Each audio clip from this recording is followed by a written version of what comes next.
Section 215 जो इंतखाबी छाल लेने का इख्तियार इलेक्शन कमीशन को दे रहा है, उसकी आइनी हैसियत पर फैसला महफूज हो गया है।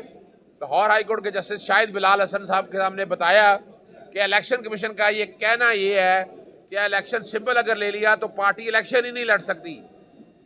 तो पार्टी अगर इलेक्शन ही लड़ सकती तो इसका मतलब है आर्टिकल 17 का खिलाफ वर्जी आ गई।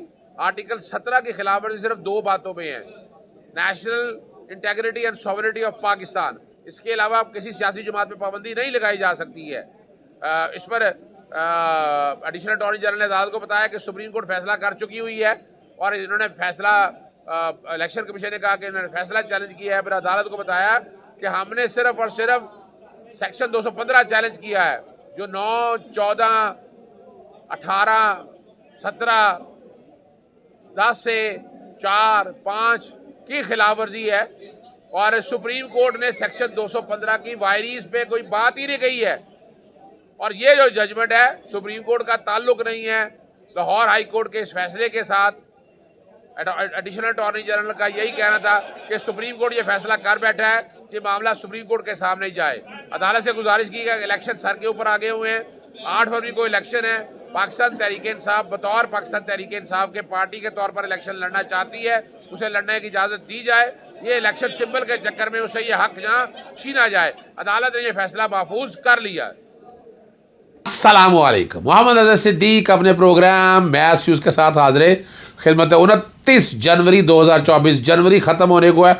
सबसे बड़ी खबर मैं आपके सामने रख रहा हूँ।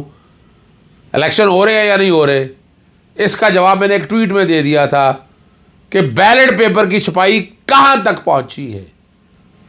अब यहाँ से आप समझ आइएगा। और नवाज शरीफ के लिए था कि 35 के करीब सीटें ले ले तो इलेक्शन होगा। वो 35 सीटें नहीं हो रही नवाज शरीफ की, अरबों रुपया लगा दिया ग्राउंड पे लोगों में बैठकर हालात। यानी आप कितनी धांधली कर सकते हो उतनी कर सकते हैं, धांधली हो सके तो धांधली नहीं हो रही है। बाकी हाई कोर्ट में बड़ी अच्छी समाअत हुई है, इंशाल्लाह बल्ला वापस लेंगे, बल्ला वापस लेंगे। ये मैं बता दूं आपको, वो बड़ी अहम आईनी दरख्वास्त समाअत हुई है। आपने शुरू में मेरा वो जो प्रेस टॉक है एक शुरू में सुनेंगे, एक आखिर में सुनोगे, और दोनों ही बड़े अहम इशू हैं।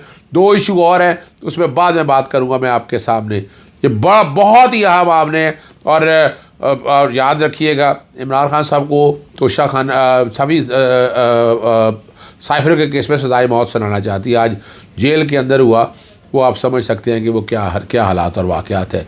वहाँ से आपको अंदाज़ा हो जाएगा क्या है। आज एक तो तौहीन इलेक्शन कमीशन के केस की समाअत जस्टिस अली इल्म के फुल बेंच के सामने हुई, उसमें भी बात होगी। सबसे पहले मैं ले चलता हूँ आपको सेक्शन 57 इलेक्शन एक्ट के हवाले से। ये बड़ा अहम मामला है। इलेक्शन की तारीख देने का इख्तियार सदर पाकिस्तान का और गवर्नर्स का है। इसमें ऑलरेडी आज के लिए समाअत रखी हुई थी। आज एडिशनल अटॉर्नी जनरल पेश हुए अदालत को। अदालत को बताया जी इलेक्शन की तारीख तो अभी आ चुकी हुई है, और लेकिन ये जो कि इलेक्शन आ रहा है इसके बाद की डेट रख लें। मैंने कहा मुझे कोई एतराज़ नहीं है, इनको नोटिस किया जाए, वफाकी हुकूमत को, सूबाई हुकूमत को, और 27 का नोटिस जारी किया जाए। इस पर एडिशनल अटॉर्नी जनरल ने कहा जी हमें कोई एतराज़ नहीं है, आप नोटिस कर दें। Advocate general, additional advocate general भी अदालत के अंदर मौजूद थे। ये सारी बातें अदालत के सामने रख दी हैं। यानी ये एक बात ज़रा बारीक समझिएगा, इलेक्शन कमीशन जो है वो एक कमीशन है, वो एक कॉन्स्टिट्यूशनल बॉडी है। डेट देना जो है ना, आइन का आर्टिकल 48 बैकग्राउंड पे चल रहा है, 105 बैकग्राउंड पे चल रहा है, जिसमें ख़ास तौर पर इख्तियार दिया हुआ है कि सदर पाकिस्तान और गवर्नर का है। और इसकी जंग में पुरानी लड़ रहा हूँ। आपको याद होना चाहिए कि 90 दिन में असम्बलियाँ तहलील के लिए भी नहीं हो सकती, और ख़ुद इन्होंने 3 दिन पहले असम्बलियाँ तहलील को। किसी ने पूछा आज तक इनसे कि वो 3 दिन पहले आपने असम्बलियाँ क्यों तहलील की हैं। अब ये मामला जो है ये भी मंतकी इंतजाम की तरफ जाएगा। तो ये सेक्शन 57 भी नहीं रहेगा।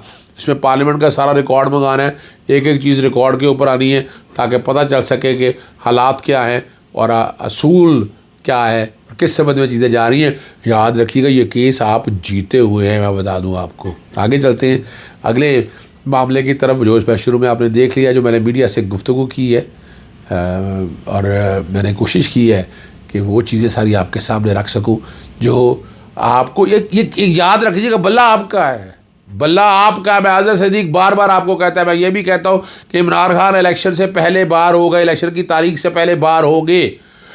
आप सज़ा सुना दे, लेकिन अंदर तो नहीं रख सकते ना उनको, सज़ा सस्पेंड हो रही है ना।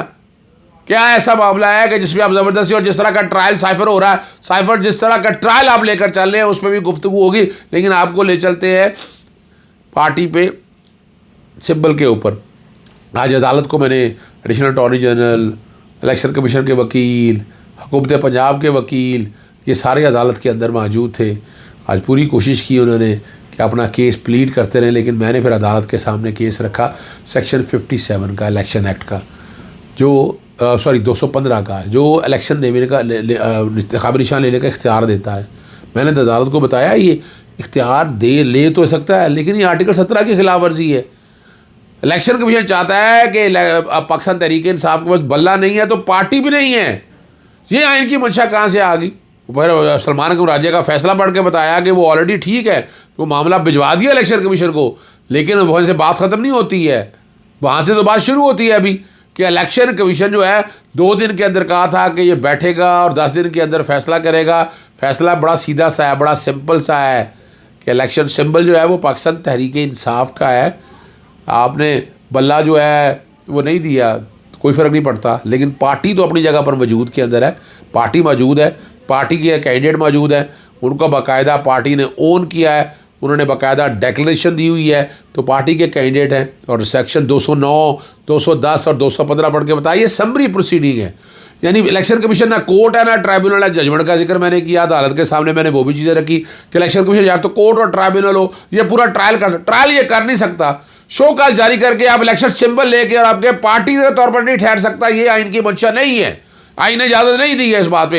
एडिशनल अटॉर्नी जनरल आए, वो सुप्रीम कोर्ट की जजमेंट पढ़ते रहे कि जैसे काजी फाइज साहब, मैंने भी अदालत को बताया कि जनाब वो पढ़ लें, वो 215 वायरीज चैलेंज नहीं हुई, ये कहा है, ये छोड़ दें। और ये जो फैक्ट्स में ये अपना इलेक्शन कमीशन के वकील जनाब ये ग्राउंड में इन्होंने वही बातें की, मैं कहा ये फैक्ट्स से छोड़ दें इस बात को, मुझे उससे कोई ताल्लुक़ नहीं है, उसको एक तरफ रहने दें। हम तो बात कर रहे हैं सेक्शन 215 की, कि 215 जो है वो आइन से मुतसादम है। आर्टिकल 4, 5, 10 से right of fair trial due process of law, और सियासी जमात आर्टिकल 17(2), जिसमें सिर्फ 17(2) बैकग्राउंड पे चल रहा है कि जिसमें सिर्फ national integrity and security of Pakistan, इसके अलावा नहीं है। आर्म एसोसिएशन, पब्लिक ऑर्डर और मोरालिटी के हवाले से बात करते हैं, लेकिन बाकी जो बात है वो आपको इस कॉन्टेक्स्ट में, इस पैराए में देखनी है। अगर इस पैराए में नहीं देखेंगे तो फिर बसरा नहीं हल होता है। और यही जो चीज़ ज़बरदस्त थी कि जिसकी बुनियाद पर अदालत ने फिर मज़ाहिर ये लग रहा है कि शायद सुप्रीम कोर्ट, लेकिन मैं नहीं समझता कि ये लाहौर हाई कोर्ट को फ़ैसला करना चाहिए, उसकी वायरीज़ को सामने रखते, अल्टीमेटली सुप्रीम कोर्ट के सामने भी चला जाए तो अच्छा है। सुप्रीम कोर्ट का मैंने इसको डिले नहीं किया, मैं फिर बताता चलो, मैंने नहीं कहा कि 1 दिन चलेगा, 2 दिन चलेगा। मैंने आज केस पूरा मुकम्मल बहस करके आज मैंने अदालत के सामने इस बात को ख़त्म की है। अदालत इस पर फैसला महफूज की है, अदालत इस पर जो भी फैसला सुनाएगी। लेकिन मैं बता दूँ, मेरी तरफ से खुशखबरी ले लें, बल्ला इंशाल्लाह हमारे पास होगा, बल्ला हमारे पास होगा। और अगर बल्ला ले लिया आपने, नहीं लेना चाहते बल्ला, तो पाकिस्तान तहरीक इंसाफ के कैंडिडेट पाकिस्तान तहरीक इंसाफ की तरफ से इलेक्शन लड़ेंगे और जीतेंगे भी, और उनके उम्मीदवार होंगे। फिर उनके कॉन्सिक्वेंस क्या, उनको सीटें क्या मिलनी है, इस पर अदालत के दिमाग से, कि अदालत को पता है, इस बात को सामने रखते हुए एक एक चीज़ सामने है। कोशिश मैंने की है कि हर चीज़ सामने मैं रख सकूँ और अदालत की मैं पूरी मुकम्मल मुआवनत कर सकूँ। FIA सहाफ़ियों को FIA के नोटिस के नोटिस केस की समाअत और चीफ जस्टिस ने रिमार्क्स दिए कि उसमें यकीनी बनाएंगे कि पाकिस्तान का हर सहाफ़ी जो लिखता चाहे आज़ादी के साथ लिखे। हमें सच बोलना चाहिए, गलती हुई तो उंगली उठाएं। यहाँ मिट्टी पाओ निज़ाम चल रहा है, जब तक किसी को कोई काबिल एहतसाब नहीं ठहराएंगे ऐसा होता रहेगा। ये तो हम बहुत पहले से कहते आ रहे हैं। और आपको सवाल पूछे ना, इनसे 3 लोगों को नाअहल किया था, बाकी लोगों की तरफ भी तो आए ना उठ के। और मैंने मिसाल दी थी इसके अंदर, मैं कहा अरशद शरीफ का केस आपके सामने है, इमरान रियाज का केस आपके सामने है, जमील फारूकी का केस है, समी इब्राहिम का केस आपके सामने, रिसेंटली खालिद जमील का केस सामने है कि जो कुछ ज्यादती हुई है हमारे साफ़ी भाइयों के साथ, ये जुल्म होता रहा है और ये होता रहना। ये रोकना है जुल्म को, कब रोकेंगे, कैसे रोकेंगे, ये फैसला आपने नहीं करना, आप लोगों ने करना है, आप लोगों ने बताना है।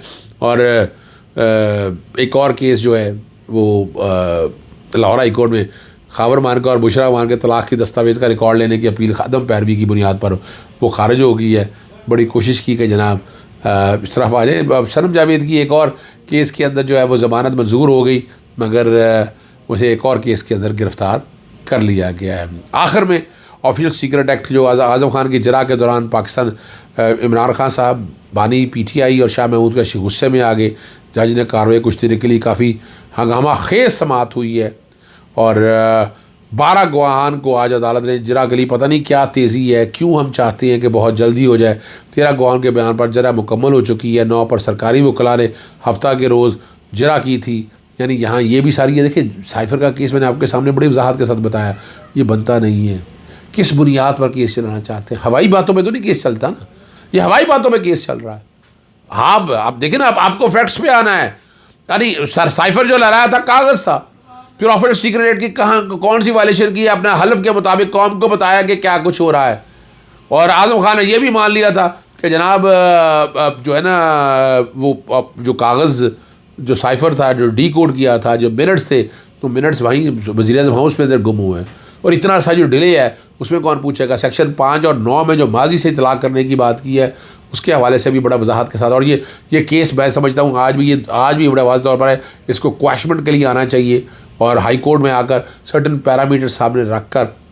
और लेकिन इस्लामाबाद हाई कोर्ट के सामने आपको जस्टिस मियाँ गुल हसन औरंगज़ेब शायद छुट्टियों पे हैं, या और जो 2 फरवरी तक शायद गालिबन, if I am not wrong, मैं फिर भी मेरा ख्याल है जस्टिस बाबर सतार भी कुछ मामला को देख रहे हैं। लेकिन कुछ चीज़ें ऐसी हैं जो मैं खुल के नहीं बात कर सकता, लेकिन आप उसे समझ ही सकते हैं। अल्लाह ताला ज़िंदगी आसानी रखे, कोशिशें जारी रहेंगी। इजाज़त चाहता हूँ, बल्ला वापस आके रहेगा। अस्सलाम वालेकुम, अल्लाह हाफ़िज़, पाकिस्तान जिंदाबाद। सेक्शन 57 जो इलेक्शन कमीशन को इलेक्शन की तारीख देने का इख्तियार किया, उसकी आईनी हैसियत को चैलेंज किया गया था। जस्टिस शाहिद बिलाल हसन के पास ही इस केस की समाअत थी। अदालत को बताया गया कि इलेक्शन देने की तारीख का फैसला जो है वो आईनी तौर पर सदर करते हैं कौमी असम्बली का, और सूबों की तारीख का गवर्नर करते हैं। इलेक्शन कमीशन को इलेक्शन की तारीख देने का कोई इख्तियार नहीं है, ये आइन से मुतसादम है। एडिशनल अटॉर्नी जनरल ने बताया कि इलेक्शन की तारीख आ चुकी हुई है, इस केस को इलेक्शन के बाद रख लिया जाए। और अगर मैंने कहा कि इस पर नोटिस बनता है, वफाकी हुकूमत को भी, सूबाई हुकूमत को भी, और 27A का भी नोटिस भी बनता है। अदालत ने नोटिस भी जारी कर दी है। 27A के लिए अटॉर्नी जनरल और एडवोकेट जनरल को मुआवनत के लिए भी तलब कर दिया है। और इस सेक्शन की आईनी हैसियत पर समाअत इलेक्शन 8 फरवरी के बाद होगी।